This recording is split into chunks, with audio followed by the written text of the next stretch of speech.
Bonjour à tous, bienvenue à cette 5e séance du cycle Les déchiffrements des écritures anciennes, déchiffrements en cours de l'Institut des langues rares ILARA de l'École pratique des hautes études PSL, cycle soutenu par les fondations Saint-Gé-Polignac et Jan Michalski. Aujourd'hui, nous avons le plaisir d'entendre Jean Hadas-Lebel, qui est maître de conférences habilité à diriger les recherches à l'Université Lumière Lyon 2 depuis 2001. Il a soutenu sa thèse en 2000 à la Sorbonne avec un travail portant le titre « Le bilinguisme étrusco-latin, contribution à l'étude de la romanisation de l'Étrurie », publié sous forme monographique en 2004, puis défendu son habilitation à diriger les recherches, toujours à la Sorbonne en 2012, sur les cas locaux en étrusque. Thèse d'habilitation publiée en 2016. Jean Hadas-Lebel est spécialiste du monde étrusque, l'un des rares spécialistes du monde étrusque, mais non seulement, plus généralement de linguistique étrusco-italique, et travaille également sur des langues comme le latin évidemment, mais également l'osque, l'ombrien, le sabellique, le phalisque, etc. Vous trouverez ces nombreux articles, notamment sur le site Academia, je n'en cite qu'un seul, Monarchie et démocratie chez les Étrusques, à propos de Étrusques, Mer, publié en 2014.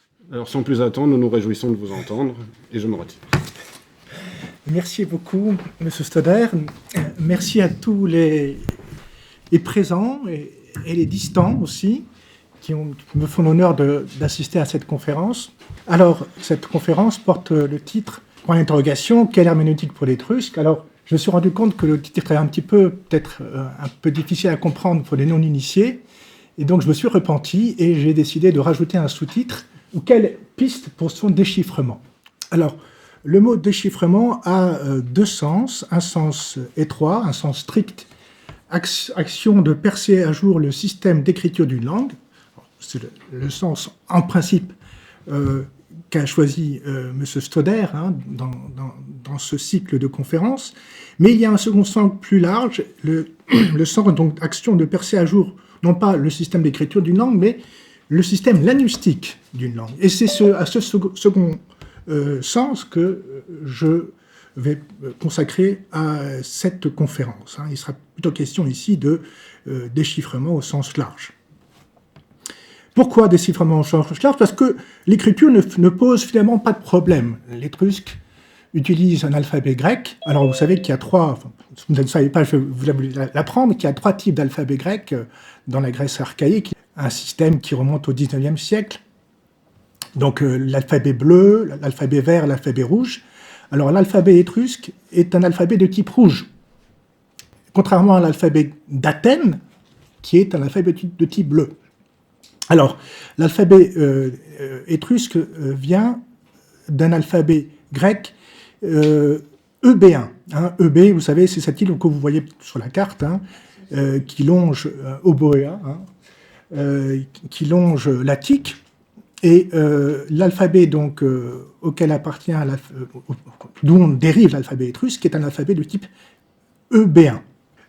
Voici cet alphabet, donc vous voyez que c'est un alphabet parfaitement de type grec. Alors, type grec EB1, c'est pas l'alphabet attique, il y a quelques petites différences, mais quand même vous reconnaissez pas mal de lettres, le alpha, le bêta, le gamma, le delta. Alors, vous avez donc à gauche donc le modèle, l'alphabet modèle, donc l'alphabet de type chalcidien, EB1, et vous savez donc dans la colonne suivante l'alphabet étrusque. Alors remarquez qu'il manque quelques cases. Le bêta a disparu, le delta a disparu, pour la bonne raison que, on en parlera peut-être au cours de cette conférence, que l'étrusque n'a pas de B, n'a pas non plus de D. L'étrusque, en fait, ne distingue pas les sourdes des sonores. Donc, les différences entre T et D, entre que, ge, entre peu, be, n'existaient pas en étrusque. Donc, toutes ces lettres étaient finalement inutiles, elles ont fini par disparaître assez rapidement.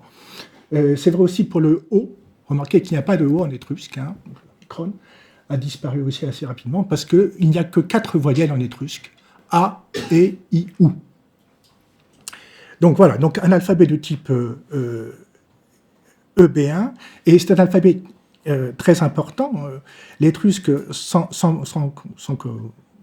Peut-être que vous ne le savez pas, mais l'alphabet latin, que tout le monde connaît aujourd'hui, bien sûr, dérive non pas de l'alphabet d'Athènes, mais de l'alphabet étrusque.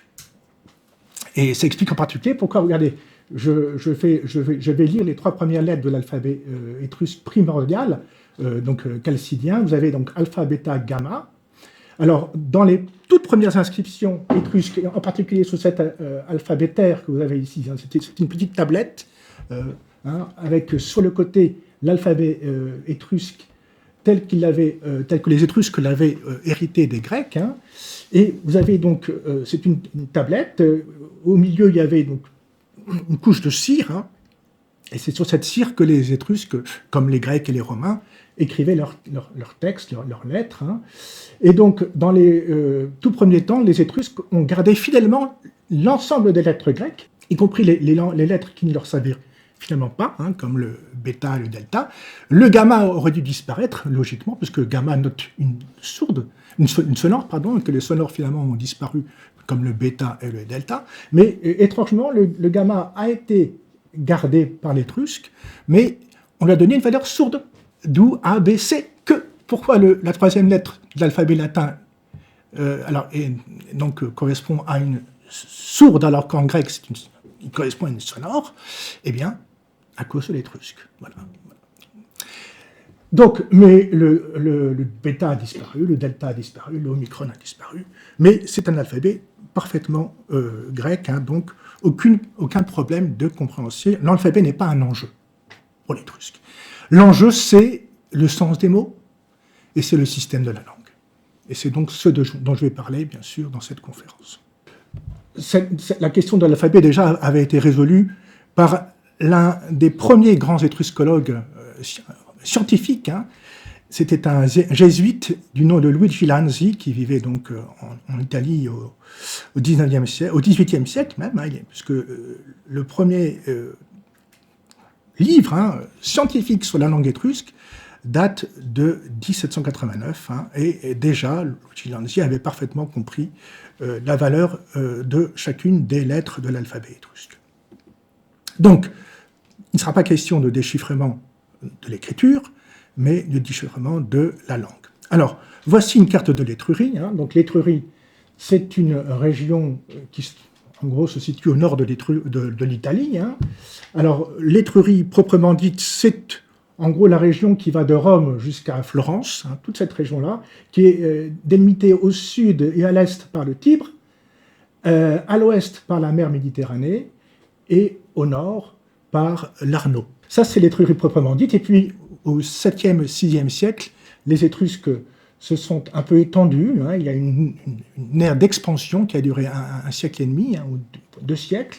Les Étrusques sont allés jusqu'au nord, hein, jusqu'à la plaine du Pô, et jusqu'au sud, jusqu'à Campanie. Et, bien sûr, Rome est compris. Hein. Vous savez que Rome a été sous domination étrusque pendant quelques décennies. Hein. Tout le monde a appris les 3 rois étrusques de Rome, hein, Tarquin l'Ancien, Servius Tullius et Tarquin le Superbe. Hein. Rome a été soumise aux Étrusques, et c'est à cette époque d'ailleurs que les Étrusques ont appris aux Romains à écrire. Le problème de l'Étrusque, c'est pas le nombre des inscriptions, la quantité. On a amplement suffisamment d'inscriptions étrusques, on en a près de 12 000, figurez-vous. 12 000 inscriptions étrusques. C'est pas donc la quantité, mais c'est la qualité. La plupart des inscriptions étrusques sont très brèves. Regardez par exemple ce cantar. La plupart des inscriptions étrusques, ce sont soit des inscriptions comme celle-ci, sur des vases, très courtes, inscriptions de propriété. Hein. J'appartiens, dit l'inscription, à Awile Repesuna. On a des centaines et des centaines d'inscriptions de ce genre. J'appartiens à, ou un tel m'a offert à un tel, etc. Donc, on ne peut pas en tirer grand-chose. On est bien sûr très calé maintenant sur les noms propres étrusques. Hein. On pourrait faire tout un dictionnaire de noms propres, les prénoms, les noms. Mais voilà. Mais pour ce qui est donc de la langue, malheureusement, les mots de la vie de tous les jours, malheureusement, on n'est pas du tout au fait. Alors, autre exemple d'inscription étrusque, c'est les inscriptions funéraires. Donc, on a soit des inscriptions de propriété, de dons, ou inscriptions funéraires, alors comme celle-ci, qui vient de Volterra, où on a encore une fois des noms propres. Alors, vous avez ici le prénom, Well, Tites, le nom de famille, Wessis, et puis vous avez Arntial, qui est le patronyme, hein, le prénom du père au génitif, fils d'Arnt. Donc, les inscriptions de ce genre, on en a aussi des milliers et des milliers. Voilà. Mais on ne peut pas en tirer grand-chose. Alors celle-ci, elle est assez modeste. Vous allez voir, la suivante est magnifique.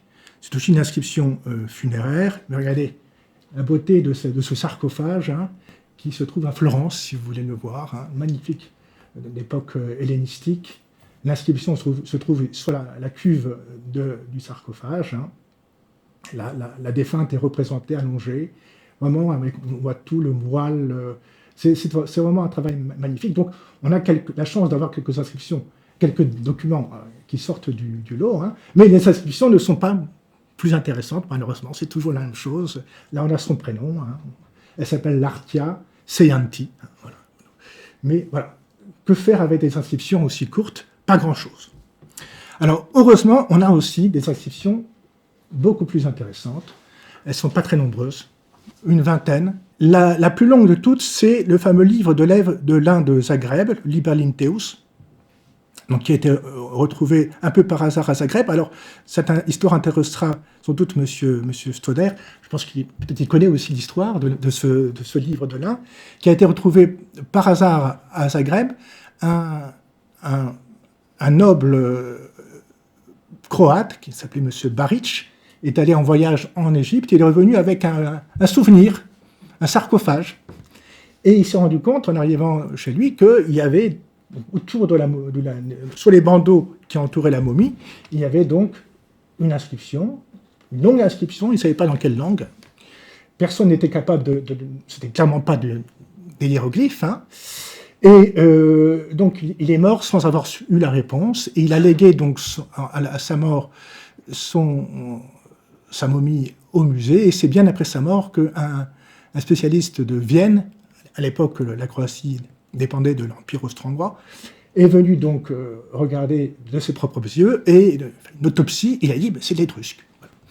Donc, on s'est rendu compte, à la fin du XIXe siècle, que Zagreb abrite, mais encore maintenant, jusqu'à aujourd'hui, je suis allé il y a quelques années en pèlerinage à Zagreb pour voir de mes propres yeux ce document extraordinaire, 1200 mots. C'est le plus long texte que nous ayons. Alors, c'est un drap en lin.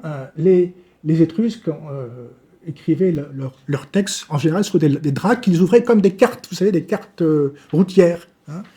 Et donc... Et ça, c'est un texte qui est clairement un rituel. Il y a malheureusement pas mal de passages qui sont très obscurs, qui sont illisibles. Mais c'est un texte qui renferme aussi encore beaucoup de zones d'ombre. Hein. Mais c'est en tout cas le plus long que nous ayons. Après ça, vous avez la tuile de Capoue, qui est aussi un rituel, un peu plus ancien. Il date du 5e siècle. Hein, le Liber Linteus date du 2e siècle, hein, avant Jésus-Christ. Ça, c'est le 5e siècle. On est à Capoue, donc tout à fait au sud de l'Étrurie étendue. Hein. Donc là, encore une fois, un texte rituel sur une tuile. Et malheureusement, aussi, beaucoup de zones sont abîmées. Et le texte est très, très obscur, malheureusement. La découverte la plus récente, c'est certainement la table de Cortone, qui est le 3e texte en longueur, hein, un document en bronze d'environ 50 cm de haut, opistographe, c'est-à-dire qu'il est écrit des deux côtés. C'est un texte plutôt juridique a priori, c'est un contrat apparemment entre deux familles, et c'est un texte très très intéressant sur lequel je me suis moi-même penché, hein, et on en parlera peut-être au passage. Donc, c'est la découverte la plus récente. Vous avez ensuite le site de Pérouse, qui contient environ 120 mots. Alors, le texte précédent contient 200 mots, celui-ci 120. C'est aussi un texte juridique, un site, c'est-à-dire une pierre gravée, qui était sans doute installée à la frontière entre deux terrains, et qui est aussi... contient un contrat entre deux familles, là encore une fois, mais le contenu est assez obscur, malheureusement. Voilà, donc, ce qui nous manque, ce sont, là encore une fois, je m'adresse à M. Stoder, ce qui nous manque, c'est une pierre de Rosette. Voilà. On n'a pas de pierre de Rosette. On a certes des documents bilingues, quelques documents bilingues, on a une trentaine d'inscriptions bilingues étrusco-latines, comme celle-ci, mais voyez-vous, qu'est-ce qu'on peut en tirer? Ce sont des inscriptions funéraires. Alors c'est assez intéressant de voir comment un Étrusque a latiniser son nom. Voilà. Par exemple, ici, un monsieur Waltsikou, qui s'est fait appeler ensuite Scribonius. Très intéressant aussi, j'en reparlerai tout à l'heure, parce que c'est ainsi qu'on s'est rendu compte, on a eu la preuve que la racine tsik en étrusque veut dire écrire. Donc, et M. Tsikou a simplement traduit son nom en Scribonius. Voilà. Donc, on a une trentaine d'inscriptions bilingues étrusco-latines, mais toutes de ce genre, donc funéraires. Et on a quand même un document qui sort du lot, le seul document vraiment bilingue, qui peut s'apparenter à une petite pierre de Rosette, c'est les lamelles de Pirgé, découvertes en 1965, donc il y a maintenant 50 ans, un peu plus de 50 ans. On a fêté le cinquantenaire il y a quelques années, la découverte de ces lamelles en or, magnifiques lamelles en or. Pirgé, c'est le port de la ville de Tcherveteri, et apparemment ces lamelles étaient fixées, étaient clouées à l'entrée d'un temple. Et donc vous avez donc 3 lamelles, 2 sont inscrites en étrusque, la première et la deuxième, et la troisième, ici, tout à fait à gauche, en punique, c'est-à-dire la langue de Carthage. C'est une langue qu'on connaît à peu près, hein. C'est une langue sémitique, et c'est une langue en plus qui ressemble beaucoup à l'hébreu. Alors, malheureusement, même dans la partie punique, il y a des passages un peu obscurs, parce que la ponctuation n'est pas partout là, à chaque ligne. Donc, il y a des zones d'ombre aussi dans la partie punique. Donc, malheureusement, c'est un document qui a fait longtemps espérer qu'on y verrait plus clair. Et malheureusement, il n'a pas apporté grand-chose à notre connaissance de l'étrusque. Donc, on attend encore, on espère qu'un jour sortira de terre une vraie pierre de Rosette. Alors, je vais parler maintenant donc des méthodes herméneutiques. J'avais d'abord intitulé ma conférence quelle herméneutique. Alors l'herméneutique, c'est l'art d'interpréter. D'interpréter d'abord un texte, traduire un texte, interpréter un texte, ou une langue aussi. Et quand la langue est inconnue, eh bien, c'est l'art de déchiffrer cette langue. Comme pour tout art, il y a des méthodes. Un bon artisan a des méthodes. Eh bien, l'herméneute a aussi des méthodes, et je vais vous présenter les principales méthodes qui sont à notre disposition pour essayer d'en savoir plus sur cette langue si mystérieuse qu'est l'étrusque. Alors, le problème de l'étrusque, et je vais maintenant en parler, c'est que c'est une langue apparemment qui n'appartient à aucun groupe linguistique connu. Ce n'est pas une langue indo-européenne. On a longtemps cru, à la fin du XIXe siècle, que c'était une langue indo-européenne. Il y a eu beaucoup de débats à la fin du XIXe siècle, et même encore au début du XXe siècle. Des débats très passionnés entre ceux qui juraient que c'était une langue indo-européenne, et même de type italique, proche du latin. D'autres qui disaient, pas du tout, c'est une langue finno-ougrienne. Jules Martin, un grand érudit français, même a passé 20 ans à écrire un livre qu'il a appelé la langue étrusque, et malheureusement, il s'est complètement trompé. Hein. Il était sûr que c'était une langue finno-ougrienne. Après tout, on comprend bien. Hein. En Europe, il y a 3 grandes familles de langues.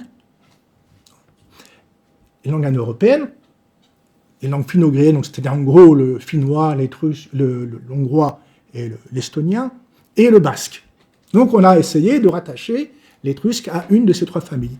Et aucun de ces rattachements n'a conduit à quoi que ce soit, malheureusement. Donc c'est une langue qui résiste. Hein. Alors, elle n'est pas complètement isolée. Elle a des sœurs, cette langue.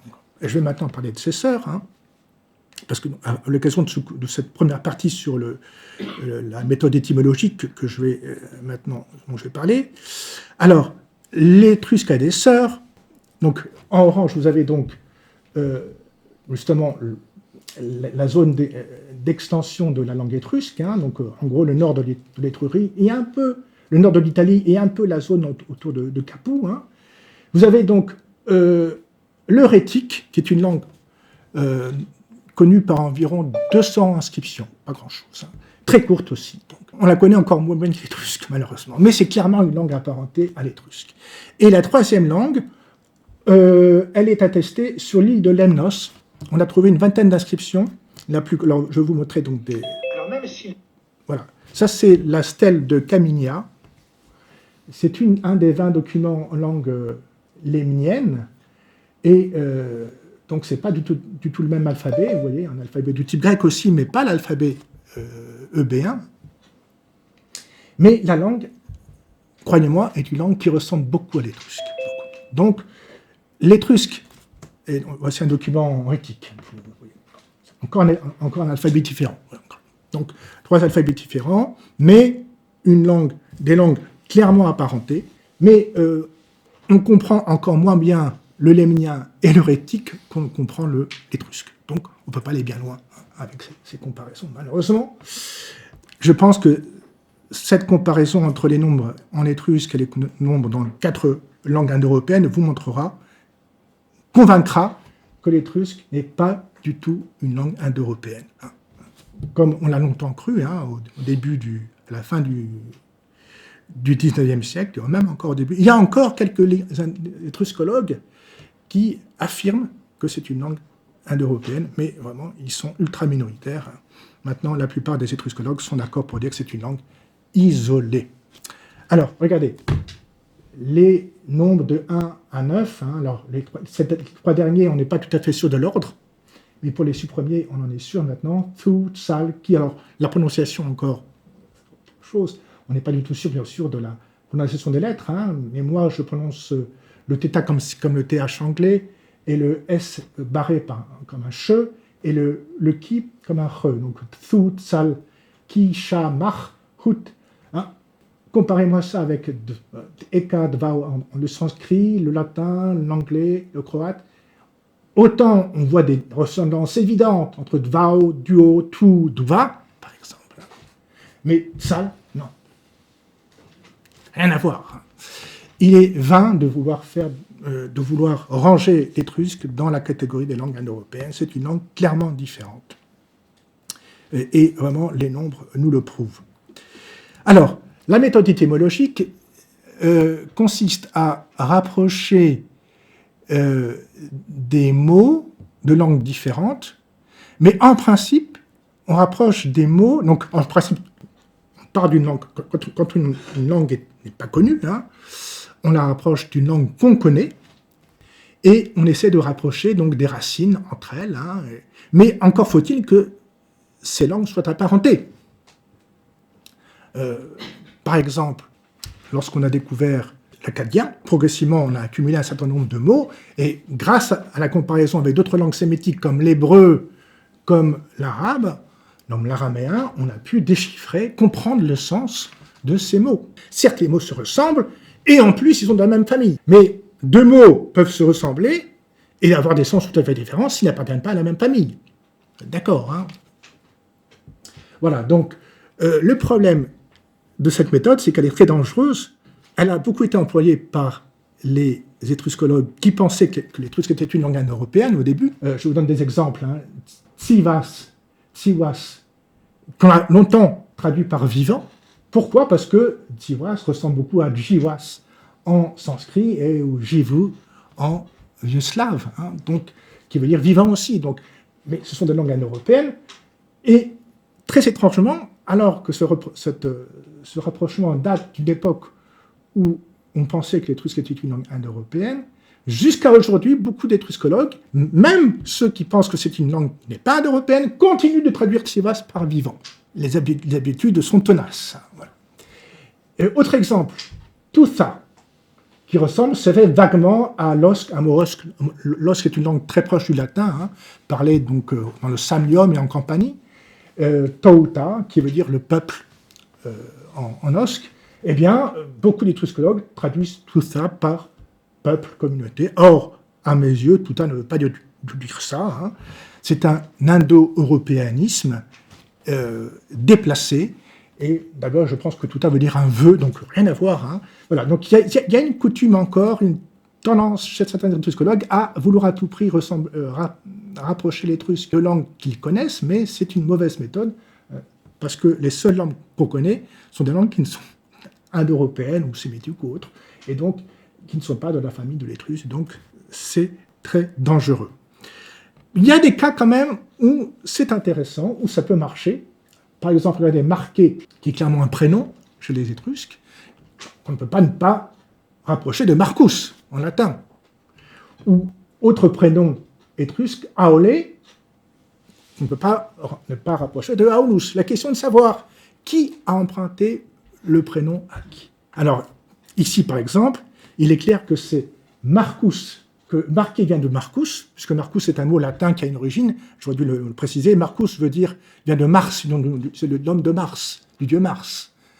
Donc, c'est un mot latin qui a une racine indo-européenne, clairement, alors que Aole est plutôt, ça va dans l'autre sens, c'est plutôt Aulus, qui est un emprunt à l'étrusque Aole. Aole, on le rapproche du mot Awin, qui veut dire l'année en étrusque. Il y a eu un emprunt, mais pas toujours dans le même sens. Alors, autre exemple, 3 exemples qui prouvent que dans certains cas, la méthode étymologique peut servir, et ces cas, donc, comme dans le cas précédent, c'est dans le cas de l'emprunt. Quand il y a un emprunt, bien sûr, à une langue autre, une langue indo-européenne, y compris, eh bien, on peut parfaitement utiliser cette méthode. 3 exemples, Winum, Créals et Mer.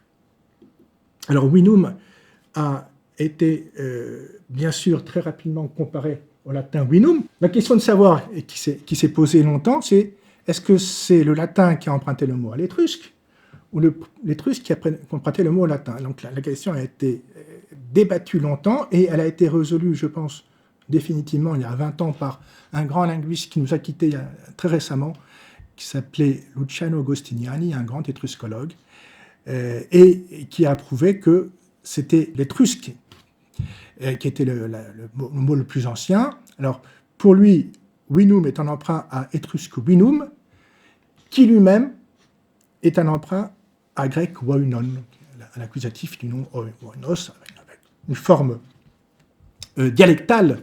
En attique, on n'a pas le digamma à l'initiale, mais dans le dialecte eubéen, il y avait des digammas, donc, et c'est assez logique finalement, puisqu'on sait parfaitement que ce sont les Grecs qui ont introduit la viticulture en Italie, et que ce sont les Étrusques qui l'ont répandue en Italie.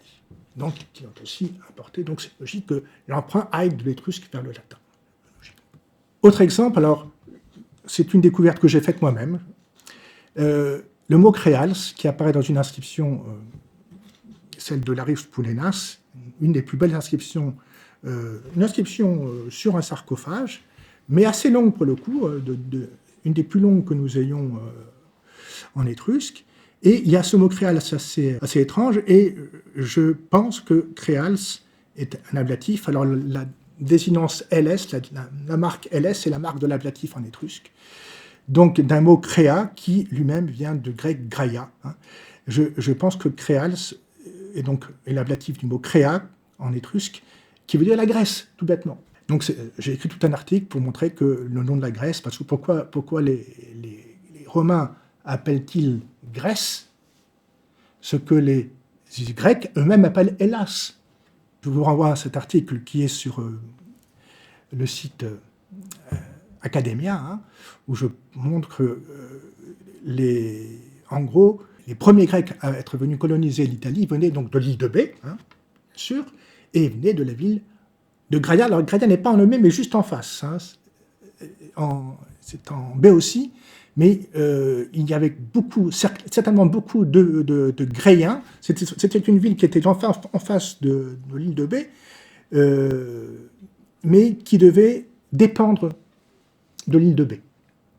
Et on pense, je pense en tout cas, que sur les premiers bateaux de colons grecs qui sont venus s'installer donc en Italie, il y avait sans doute un certain nombre d'habitants de Graia. Petite ville qui est citée par Homère, mais qui a complètement disparu ensuite à l'époque classique. Voilà. Donc, les habitants, lorsque les Étrusques ont interrogé ces gens venus d'ailleurs, d'où venez-vous? On vient de Graia. Graia, donc, Graia, d'abord, c'était un nom de notre ville, et puis ensuite, comme la ville a disparu, c'est devenu le nom de la Grèce. Voilà. C'est en tout cas mon hypothèse. Alors, autre emploi de la méthode étymologique, c'est ce qui m'a permis de comprendre, je pense avoir compris le sens du mot mer. Le mot mer apparaît dans 2 syntagme, donc, dans deux groupes nominaux, hein, le groupe Mer-Tuta qui apparaît une seule fois dans la fameuse bilingue de Pirji, la lamelle de Pirji, vous avez donc les trois lamelles en or, hein, et puis le syntagme Mer-Haslan qui apparaît 5-6 fois dans des titres, un titre qui désigne un magistrat. Mer-Tuta, donc vous l'avez ici donc, dans la tablette de droite, encadré en rouge, hein, et puis vous avez alors Mer-Tuta que j'ai mis en relation avec, dans la tablette punique, le mot Melech, qui veut dire le roi, et j'en ai conclu que Mer-Tuta signifiait, alors c'était un usage à la fois de la méthode, souvent on peut utiliser plusieurs méthodes, hein, la méthode bilinguistique et aussi la méthode étymologique. Ça veut dire, à mon avis, vous allez voir, le pouvoir unique. Et Mer Rasnal, Rasnal est un mot au génitif, le L est la marque du génitif en étrusque, donc le pouvoir du peuple, pouvoir unique. D'ailleurs, remarquez que dans Tuta, vous avez le mot Thu. Tout à l'heure, on a vu que Thu veut dire un, hein, en étrusque. Donc Tuta veut dire unique. Ça, c'est mon interprétation. Et donc, Mer Rasnal, le pouvoir du peuple, autrement dit, Mer Tuta est un calque de monarchia et Mer Rasnal de démocratia, le pouvoir du peuple. Quand même ces concepts politiques sont arrivés en Italie et d'abord en Étrurie. Et c'est passionnant, hein, d'un point de vue de l'histoire des idées. Voilà.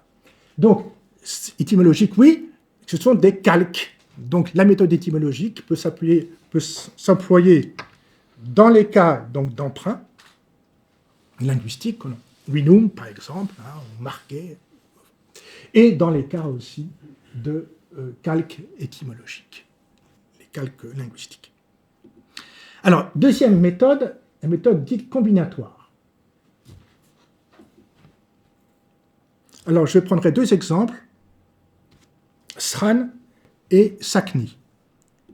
Alors, la méthode combinatoire, c'est toute simple, elle consiste à observer les mots dans leur contexte. Hein, voir quelle fonction a le mot qui nous intéresse. Est-ce que c'est plutôt un nom, est-ce que c'est plutôt un verbe, etc. On peut le savoir grâce, en comparant les mots les uns avec les autres, les mots qu'on connaît et les mots qu'on ne connaît pas. Donc, si on a déjà un verbe, c'est pas un verbe, c'est autre chose. Et puis aussi, deuxièmement, donc c'est d'abord comparer, étudier les mots dans leur contexte, et aussi comparer les occurrences d'un même mot. Quand un mot apparaît dans plusieurs inscriptions, il faut croiser, donc, bien sûr, ces occurrences pour essayer de trouver un point commun et essayer d'aboutir à un sens. Et c'est ce qu'on appelle la méthode combinatoire. Alors, je reviens donc à mes... Alors, il y a le mot... Je commence par le mot sran. Le mot sran apparaît donc deux fois. C'est tout petit, je m'excuse. Hein. Donc, dans le cycle de Pérouse, hein, vous savez, un des textes les plus longs. Et, justement, j'ai eu de la chance, hein, dans deux... C'est une découverte que j'ai faite, hein, dans deux des textes les plus longs que nous ayons, donc la table de Cortone à droite et le cycle de Pérouse. Le mot Sran, donc 15e ligne du cycle de Pérouse et 4e ligne de la table de Cortone. Il se trouve que Sran est à chaque fois, enfin, que Sran est à côté, dans chaque inscription, à côté d'un mot qui clairement est une unité de mesure. Naper apparaît à plusieurs reprises, regardez, le mot en rouge, Naper, apparaît à plusieurs reprises et toujours à côté d'un chiffre ou d'un nombre. Naper avec 12, vous êtes d'accord, à la ligne 6, 5, 6. Naper route, ligne 16. Naper qui, ligne 24. Qui veut dire 3, route veut dire 6, et vous avez 12. Donc vous avez ici donc Naper qui est clairement une unité de mesure, sans doute quelque chose comme un pied. On n'est pas tout à fait sûr. Mais... Et donc, on en a déduit, je ne suis pas le seul à l'avoir déduit, que Sran était un nom de nombre. Logiquement, vous êtes d'accord. Hein. Et pareil, dans le texte donc, de la table de Cortone, Sran ligne 4, à côté du mot tentour, juste après le mot tentour en rouge, et tentour apparaît aussi à la ligne 2, à côté du mot sar, qui veut dire 10. Donc tentour est aussi un nom de mesure. Donc Sran est clairement un nombre. Un nom de nombre.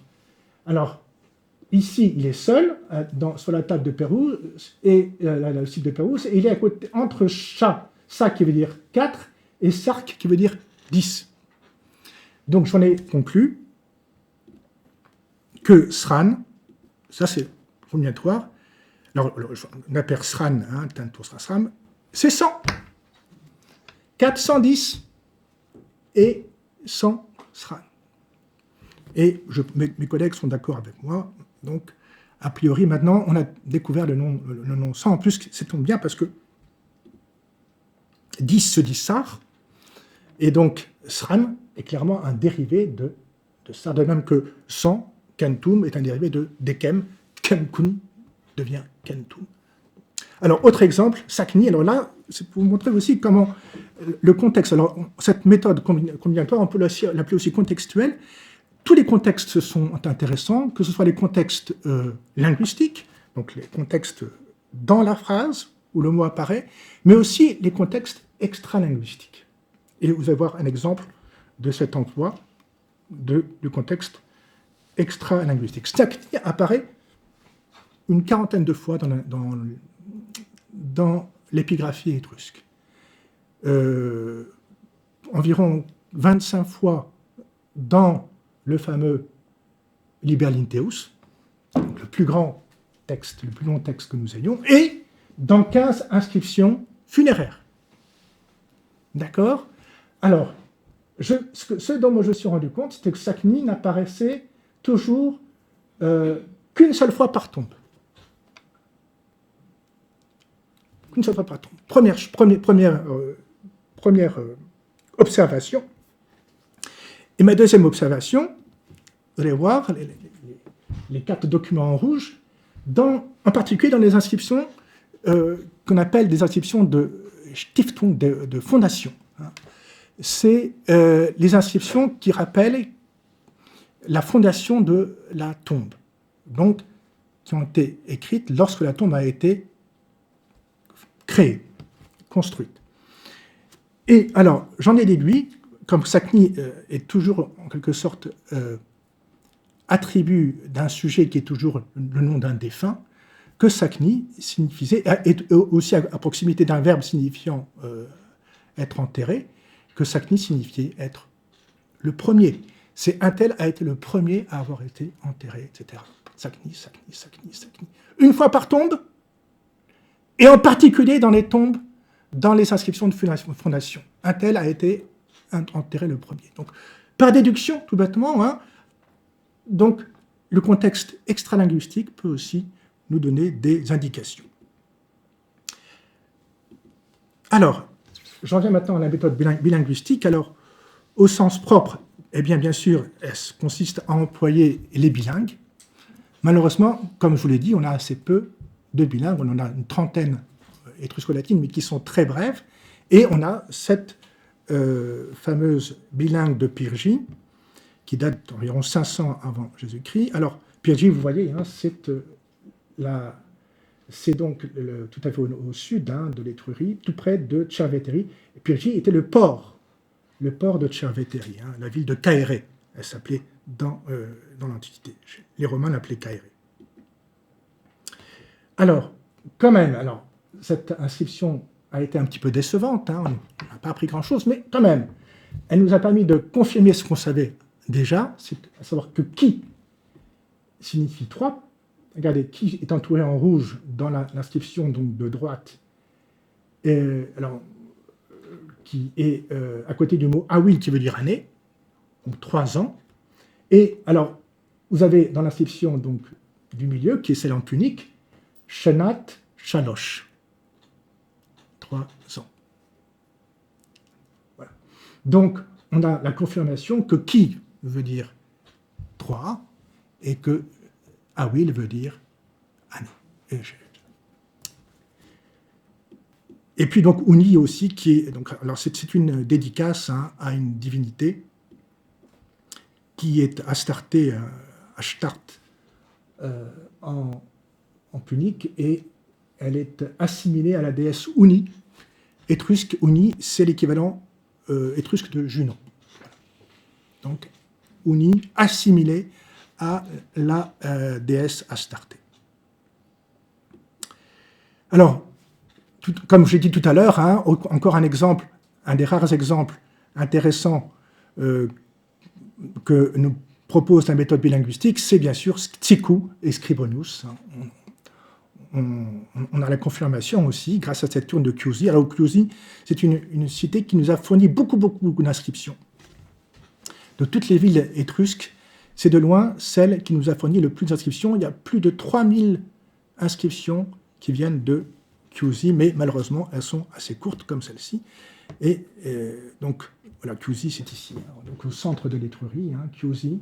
Enfin, le nom latin était Clusium, et la ville s'appelle maintenant Chiusi en italien.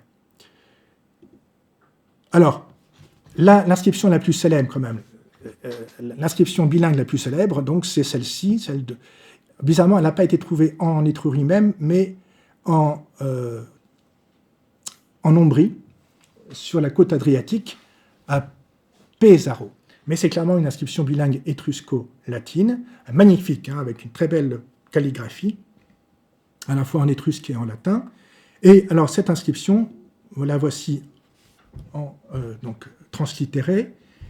Donc vous avez donc le nom du défunt, Lucius Cafatius, fils de Livius, de la tribu stellatine, Aruspex fulguriator. On a donc son métier, hein, il était aruspiste, c'est-à-dire il était capable de lire dans les entrailles des victimes, c'était un devin, et il était en plus fulgurator, donc il pouvait aussi lire dans la foudre. Et puis vous avez son nom en étrusque, Caphates, alors il s'appelait Laris en étrusque, fils de Laris. Il était Netfuis Fronfut Frontac. Donc on en déduit que alors Frontac, il y a un mot de trop, en quelque sorte, en étrusque, avec en plus un O, c'est le seul O qu'on trouve dans toute l'épigraphie étrusque, mais on est à l'époque très tardive, hein, qui a une forme très étrange d'ailleurs. Hein. On pense que c'est un O, mais on n'est même pas sûr que c'est un O.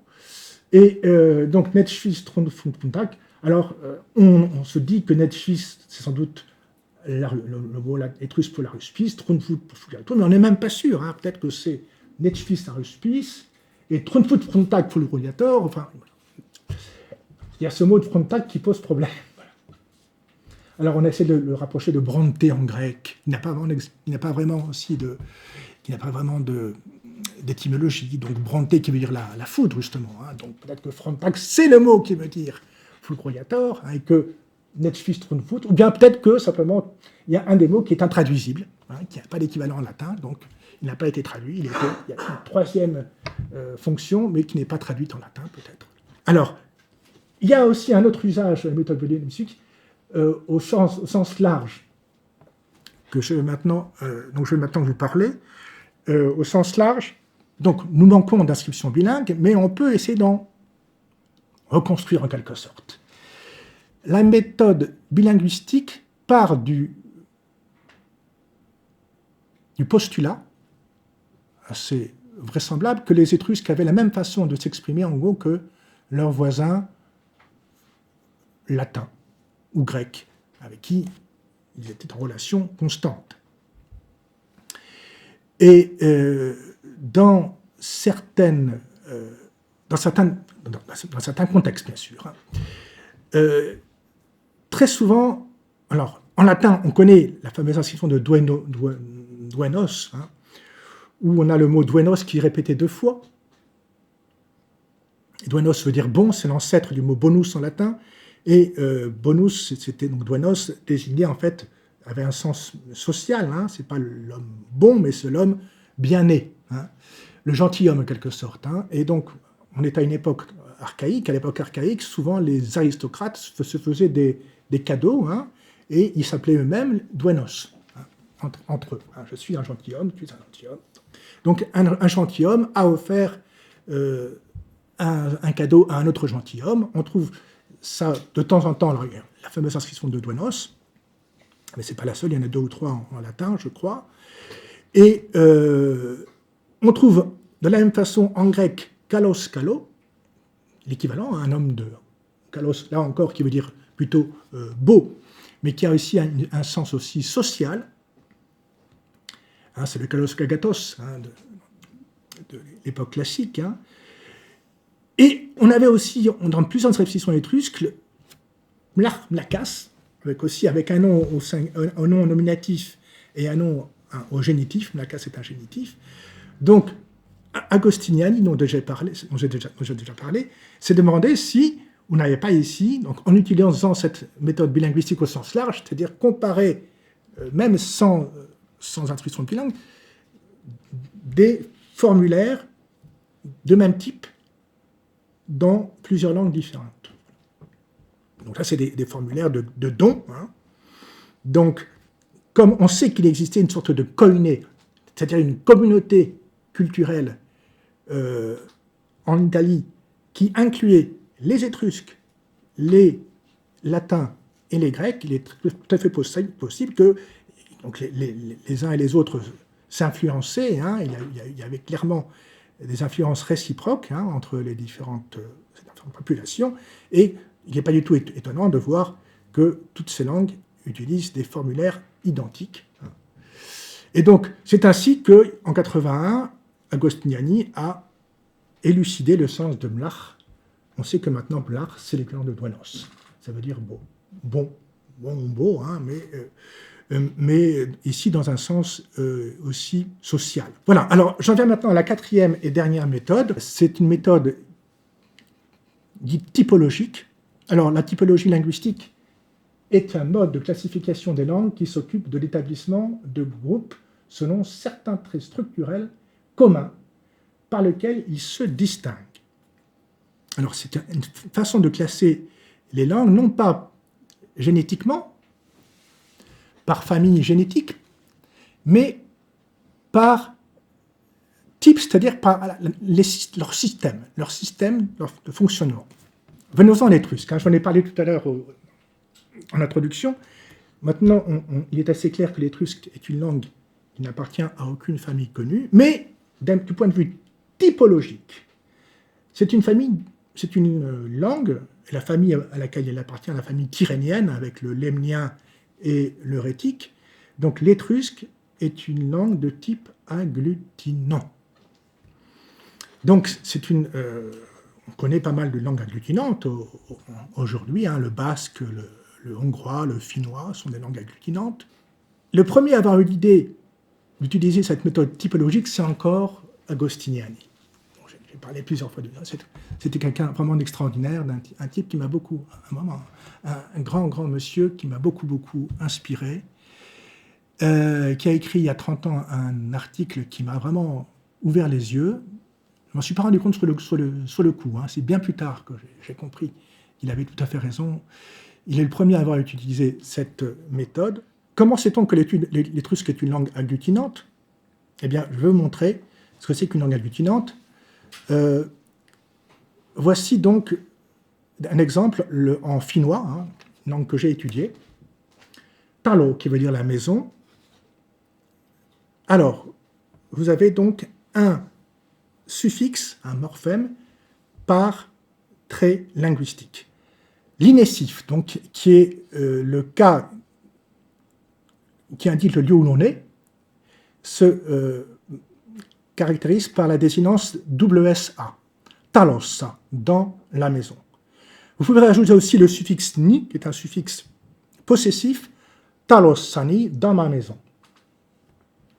Et on peut même rajouter un i entre le o et le suffixe sa, qui indique la plurielle. Taloissa, dans les maisons, taloissani, dans mes maisons. On va donc à chaque suffixe une valeur. Le i, c'est le pluriel, le sa indique le lieu où l'on est, et ni la possession, à la première personne. Donc, tout est bien clair. Alors ça, c'est un exemple en finnois. En hongrois, c'est une langue à laquelle je me suis mis tout récemment, mais j'ai encore quelques problèmes. Ház, la maison. Házban, dans une maison, le suffixe ban qui est aussi un suffixe inessif.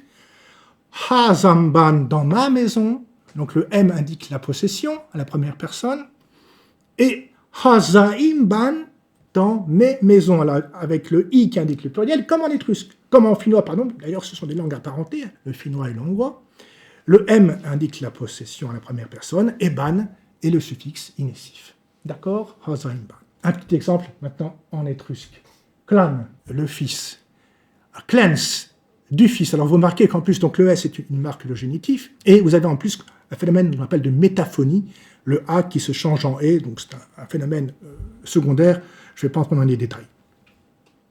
Le pluriel en étrusque est marqué à l'aide du suffixe A, R, ou ar ou R, kleniar, donc les fils. Et le génitif pluriel, vous avez kleniaras, avec à la fois la marque de pluriel ar et la marque de génitif S, klenarias. On ajoute les marques les unes aux autres, comme en hongrois, comme au final, donc vous avez ar pluriel, S génitif. D'accord? Ça, c'est typique des langues agglutiniantes. Alors, en latin, par exemple, aurum, le génitif, par exemple, de dominus, dominorum, le génitif pluriel, aurum, n'a pas une valeur unique. C'est à la fois, aurum à lui seul indique le pluriel et le génitif. Tout est combiné. Alors qu'en étrusque, en hongrois et en finnois, eh bien, on distingue bien chaque trait linguistique.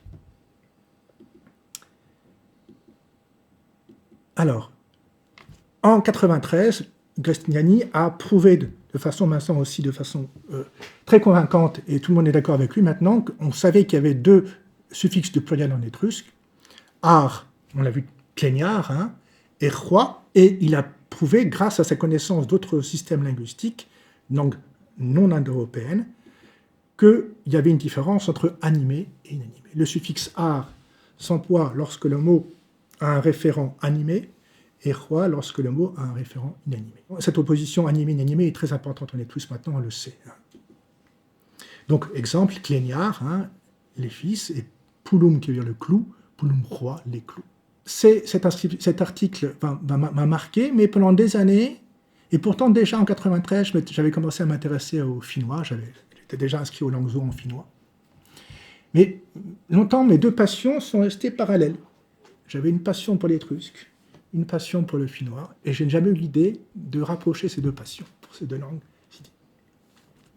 Et l'idée m'est venue bien plus tard, 20 ans plus tard finalement.